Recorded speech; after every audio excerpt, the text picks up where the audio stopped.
Hello, City Bestie. Welcome back to CreativeDisc exclusive interview with me, Luthfi. And right now, we have at the Joyland Festival 2024, Joyland Jakarta. Dan tamu kali ini spesial because this is coming from Japan. This is one of the, I don't know, first indie rock band that I discover on like Spotify and streaming services that got hooked me, and because their lyrics is on English and their first album Say Goodbye to Memory, then is it like my core memory on my my earliest day on the college. So this is special to me because finally I can talk with them. This is coming from Japan. This is DYGL.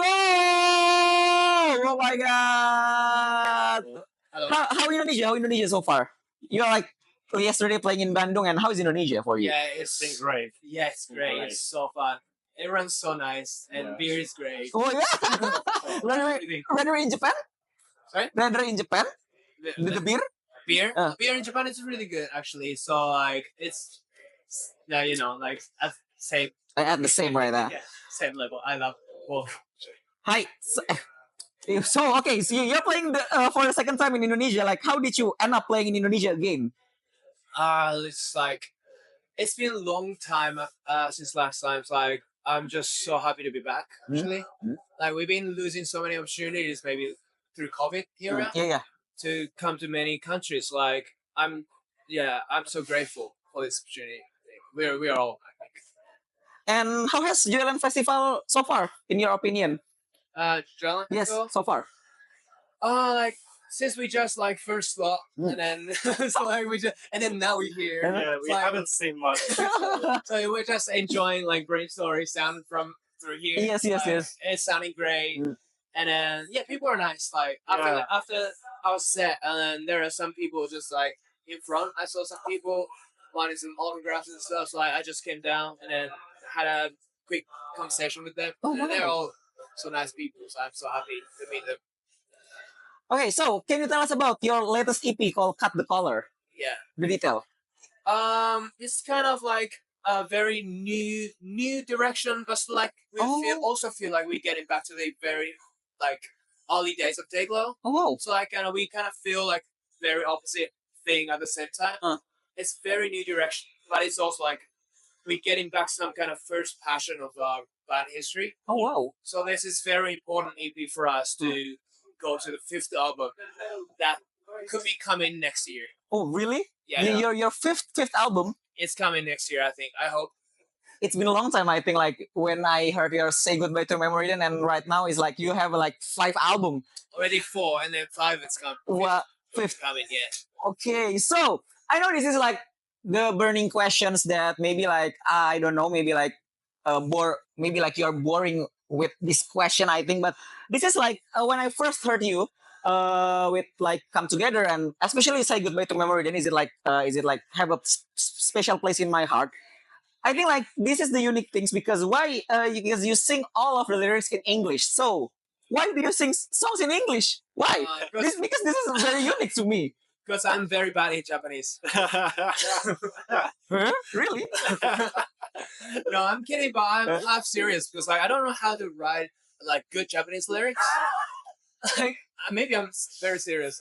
Actually, I don't really know like not so many good lyricists in Japanese bands as well. Like most of the Japanese rock band is not really my style, to be honest. Oh. I like to try to write Japanese lyrics in the future. Maybe not as DYGL, but it's just so different.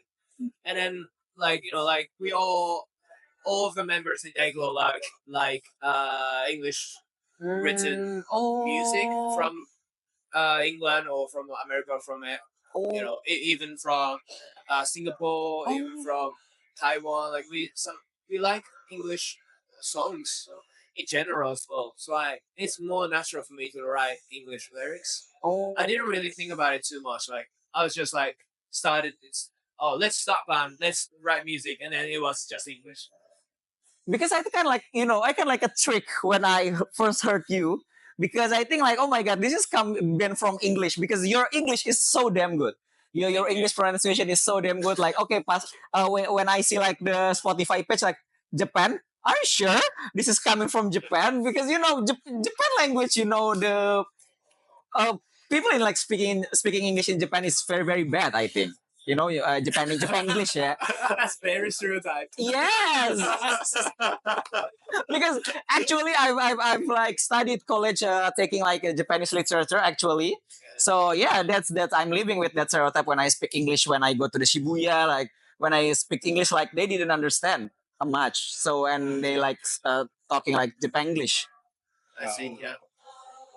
Okay, so as the first Japanese band to gain considerable exposure on streaming services in I think like 2016 and 17, I think like it's a long time before any band in the Japan exposed to streaming.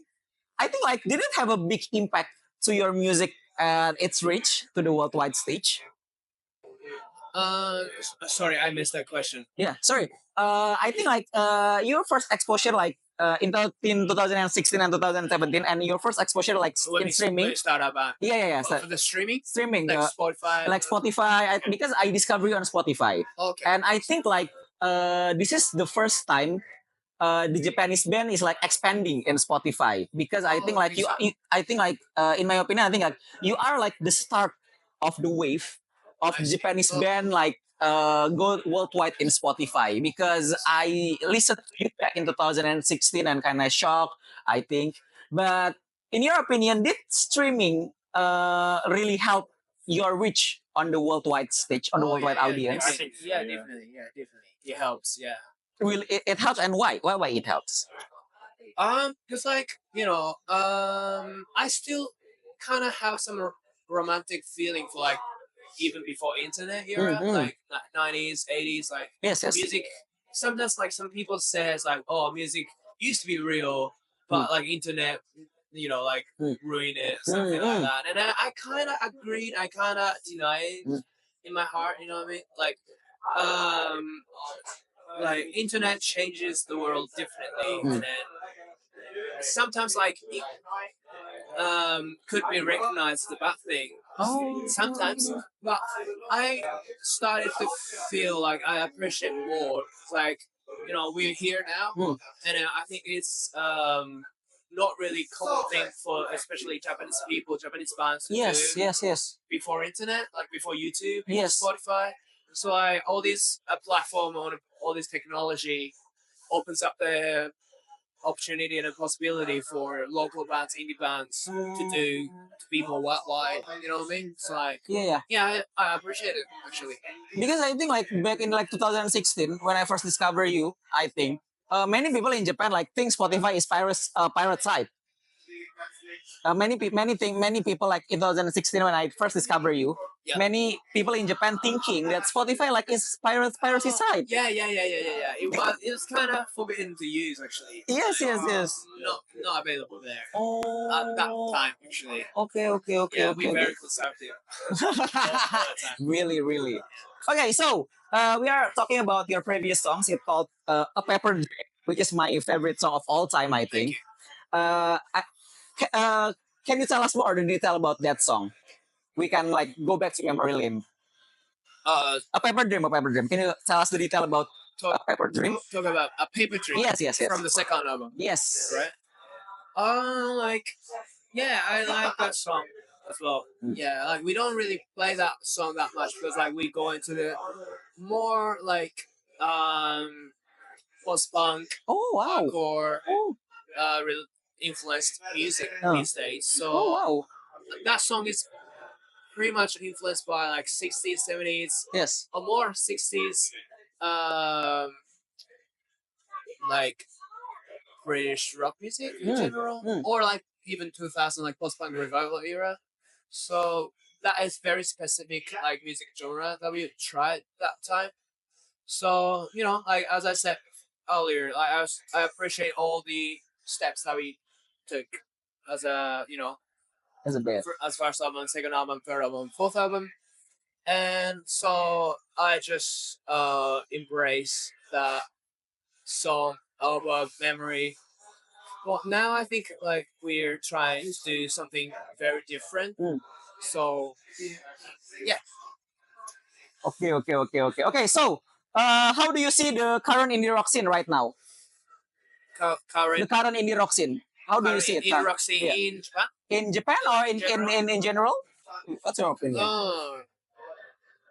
Like after maybe after COVID, or maybe just around COVID time. You know, there used to be more like specific specific like stream like trend for indie rock music back in the days, like 70s, 80s, maybe after 80s, indie rock scene is just Yes. becoming popular.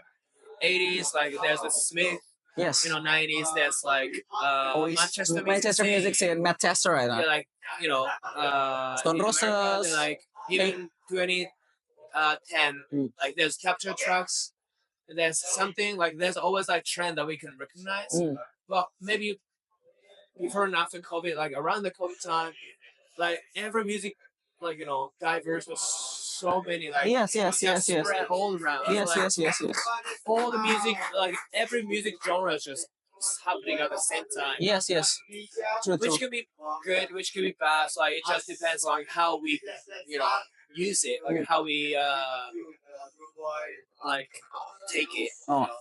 So, which is very interesting moment as well. Like it could be giving us so many perception for music. Like we could hybrid, we could just combine different genres to make something very new. So like, yeah, I'm just excited for like what's gonna happen in the next few years now, and then we're also trying to make something very new as well. So yeah, let's see. Okay, very last question. What's next for DYGL after Joyland?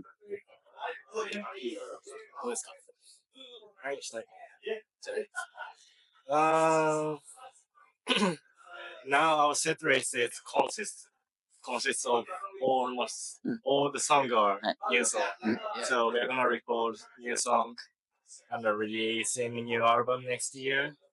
That's what we want to do. Okay. We're gonna do many tours. Yeah. Everywhere on the earth. Amen. I wanna go everywhere. I Wonderworld. Okay. Okay. So that's it. That's the interview of the DYGL, which is one of the earliest I found it like in streaming service. It's like one of my wish list come true for this interview. Thank you so much. Thank you. Thank you so much. Terima kasih. Okay, so don't forget to listen to the DYGL music. You can search it on DYGL, DYGL on the many streaming platform. And also, don't forget to subscribe CreativeDisc on YouTube and don't forget to follow in social media too. Okay, so this is Luthfi and this is DYGL signing off at Jalan Festival 2024. See ya! Bye.